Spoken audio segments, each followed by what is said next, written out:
더 배움 합격의 공식 약속의 이름 최승건입니다. 자, 오늘 이제 불교로 넘어갑니다. 불교 굉장히 중요한 종교죠. 우선 고대의 불교 사상, 어떤 사상이 있고 어떤 사상가가 있는가 알아보도록 하겠습니다. 교재는 여러분들이 296쪽을 참조해 주시기 바라고요. 고대의 불교는 우리가 삼국시대부터 이제 불교를 받아들였기 때문에 삼국시대부터 이제 불교가 나오는데, 이 불교를 받아들였던 이유는 바로 이제 중앙집권화, 왕권 강화를 하기 위해서, 또 국민을 사상적으로 통일시키기 위해서 호국불교의 성격이다라는 거 여러분들이 알고 계시죠? 네, 그거 기억하시면 됩니다. 호국불교다. 국가를 보호하는 불교다. 호국불교. 네. 불교 수행과 공인 보게 되면은 고구려는 소수림 왕 때 전진의 순도라는 스님이 했었고요. 백제는 침리왕 때 동진의 마라난타. 자, 신라는 눌지왕 때 고구려를 통해서 묵호자라는 그 스님을 통해서 전래가 됐습니다만, 공인은 버풍왕 때 누구? 이차돈의 순교에 의해서 불교가 받아들여졌다라는 겁니다. 자, 그 다음에 불교의 성격은 귀족 불교. 예, 왕실이나 귀족이 타협하면서 이런 지배층에게 유리하게 발전을 했다라는 겁니다. 그 다음에 이제 호국적 불교예요. 호국적 불교. 이게 이제 불교의 성격이에요. 제일 중요한 성격이죠. 백고자 강좌를 했습니다. 이 백고자 강좌는 유명한 스님들 이렇게 모아놓고서요, 강의를 하는 건데요. 역시 그 호국사상이 있는 인왕경 강의를 했다라고 그러죠. 그래서 이 백고자 강좌, 그 다음에 신라에서 있었던 것이 진흥왕 때, 그 다음에 황룡사의 구충몽답, 이것도 역시 호국불교의 성격이죠. 선덕여왕 때 만들어진 거고, 화랑도와 관련된 원광법사의 세속 5개, 그 다음에 걸사표가 있습니다. 걸사표가 있는데, 이 걸사표는 수나라의 군사를 청하기 위해 쓴 글이에요. 누가 쓴 거예요? 스님이 쓴 거예요. 원광법사가. 스님이 이런 거 쓴다는 얘기죠. 그래서 호국적 불교의 성격이다라는 거고요. 그 다음에 현세 부곡이다. 현세에서 어떤 그 좋은 복을 구한다라는 거죠. 그래서 샤머니즘적 민간신앙과 이제 결합을 했다라는 거죠. 그래서 이제 지금도 우리가 이제 불교에 보게 되면은 가가지고 스님한테 가서 막 절하고 점보고 막 이런 경우들도 많이 있잖아요. 그래서 현세 부곡적인 민간신앙과 결합이 돼서 나타나는 성격이다라는 겁니다. 자, 불교의 역할을 보게 되면 왕권 강화와 중앙 집권화, 백성의 사상적 통일이다라는 것은 제가 이제 말씀드렸었고, 업설이 있습니다. 업설이 뭐냐면 업이라는 거예요. 현재 어떤 일을 했느냐, 어떤 업적을 했느냐. 즉 내가 좋은 업적을 하게 되면은 나중에 윤회사상과 깊은 관련이 있어요. 나중에 좋은 어떤 존재로 태어나게 되고, 내가 나쁜 업을 쌓게 되면은 나중에 안 좋은 존재로 환생하게 된다. 그렇기 때문에 내가 임금이 됐다. 그럼 과거에 굉장히 좋은 업을 쌓았다. 그래서 왕이 곧 부처다. 왕족불, 또 미륵불 신앙. 세상이 어지러울 때 미륵불이 나타나서 세상을 구원해 줄 것이다. 그래서 불교 국가를 만들자. 불국토. 그래서 신라에 또 뭐 버풍왕이니 진흥왕이니 이런 불교식 왕명이 있었고요. 진흥왕은 좀 한술 더 떠가지고요.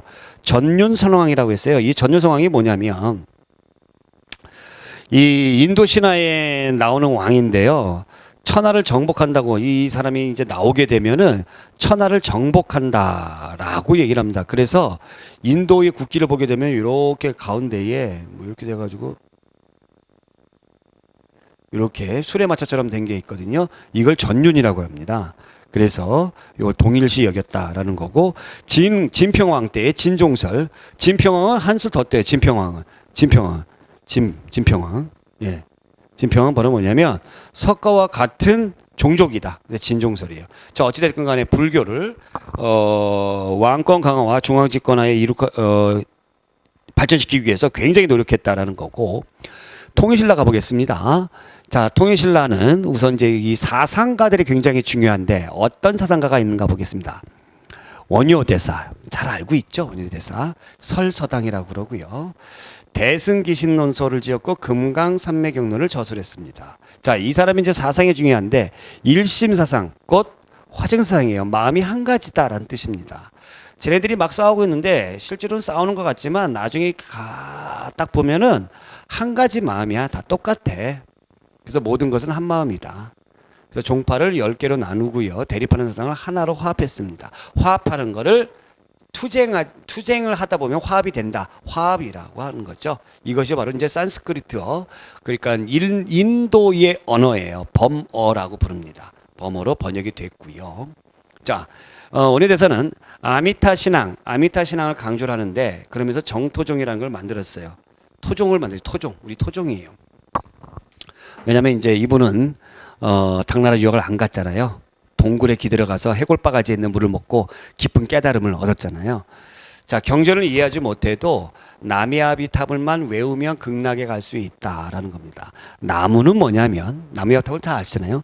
나무는 온전히 자신을 부처에게 의탁하는 것을 얘기하는 겁니다. 그게 나무예요. 그리고 아미타불은 극락에 계신 부처예요. 즉 내가 부처에 의지하면은 나중에 극락에 갈 수 있다. 아미타불. 이게 아미타 신앙입니다. 그래서 불교의 대중화에 기여를 했다라는 거고요. 법성종을 창시했는데 역시 마찬가지로 원효 대사도 교종승려입니다. 교종승려. 자, 그다음에 당나라 유학을 갔다 오신 의상대사 화엄종을 가지고 공부해가지고 왔죠. 화엄종. 그래서 화엄 일승 법계도를 저술했어요. 화엄세상. 화합한다라는 거죠. 서로 의존적 관계이며 서로 조화를 이룬다. 화합한다. 일즉다 다즉일 굉장히 중요하죠. 하나는 곧 여럿이고 여럿은 곧 하나다. 하나는 전체고 전체는 하나다라는 겁니다. 이 의상대사는 관음신앙을 중요시했는데 원효의 아미타신앙 플러스 여기에 이제 현세의 고난에서 구제를 받은 내가 현재에 너무 고통스러워. 근데 죽어야지만 극락에 갈 수 있대. 근데 관세음 보살에게 빌면은 현세의 고난에서 구원받을 수 있다라는 겁니다. 그럼 관세음 보살은 누구냐면 성불도 마다하고 이 현재에 남아가지고 이 중생의 해탈을 위해서 열심히 노력하는 부처예요. 그래서 내가 죽어서 극락에 가는 거 나비아비탑을 현세에서도 내가 행복하게 사는 거 관세음보살. 그래서 이제 연불이 나미아비탑을 관세음보살이 된 겁니다. 잘 아시겠죠? 자, 그래서 이제 우리가 해동화엄정, 중국의 화엄종과 구분해서 해동화엄종을 창시를 했고요. 자, 이분은 당나라 유학까지 갔다 와가지고 수많은 사찰을 많이 짓습니다. 그래서 왕과 굉장히 밀접한 관계를 갖고 있어요. 그래서 나중에 통일하고 나서 문무왕이 크게 성을 짓고자 할 때에 의상대사가 굉장히 반대를 했죠. 백성도 힘들 것이다. 그래서 왕과 깊은 관련이 있던 그런 스님이다라는 거고요. 자, 원칙입니다. 원칙을 세웠어요. 당의 현장이란 스님입니다. 사상을 계승해서 티베트 불교에 지대한 영향을 주었습니다. 그러니까 우리나라에 영향을 준 건 아니에요. 원칙을 세운 거고. 그 다음에 해초는 왕호 천축국전을 지었죠. 이거 현재 프랑스에 있습니다. 프랑스에. 왕호 천축국전. 천축국이 어디예요? 불교에서 말하는 천축국. 불교가 만들어진 바로 인도입니다. 인도를 갔다 온 기행문입니다. 프랑스에 있다. 해초. 예, 여기에 가려면 뭐 진짜 걸어갔겠죠. 산 넘고 물 건너 막 정글 같은데 이런 거 헤쳐가면서 간 거 해초입니다. 해초. 네. 자, 신라 하대는 선종이 유행하는데 불림 문자 없어도 된다라는 얘기죠. 그래서 견성오도를 강조합니다. 견성오도. 저기 견성오도라는 게 바로 뭐냐면은 내 안에 있는 모습을 잘 보고 내가 성찰해야 된다라는 거죠. 그 문자가 중요한 것이 아니다. 불경이 중요한 것이 아니다라는 얘기예요. 그래서 교종과 선종을 우리가 비교해 보면은 교종은 불경, 교리 중시죠. 중앙 귀족이고 이 가르치 교자니까. 그러니까 뭘 가르쳐? 불경이니까. 중앙 귀족이고 신라 중대에 종파는 오교가 있었고요. 귀족의 후원으로 조형 미술이라든가 이런 것들이 발달합니다. 자, 신라 하대 때 유행했던 선종, 이 선자는 참선할 때 참선. 가만히 명상하는 겁니다. 좌선, 참선, 명상. 그래서 형식, 권위 부정하고요. 자, 그러다 보니까 지방 호족과 이 호족과 결탁한 육두품의 후원을 받았다라는 거고 신라 하대 때 유행하고요. 교종보다 훨씬 많습니다. 주로 이제 이 선종은 산회에 들어가 있었기 때문에 선종 구산이에요. 반면에 조형미술은 쇠퇴하게 되고요. 또 지방 문화는 발달하게 됐다라는 거. 네. 자, 이렇게 해서 우리가 고대의 불교 사상과 불교 종파의 모습에 대해서 알아봤고요. 다음 시간에는 불교와 관련된 예술, 뭐 탑이라든가 이런 건축물에 대해서 우리가 세부적으로 알아보도록 하겠습니다. 오늘 여기까지. 고맙습니다.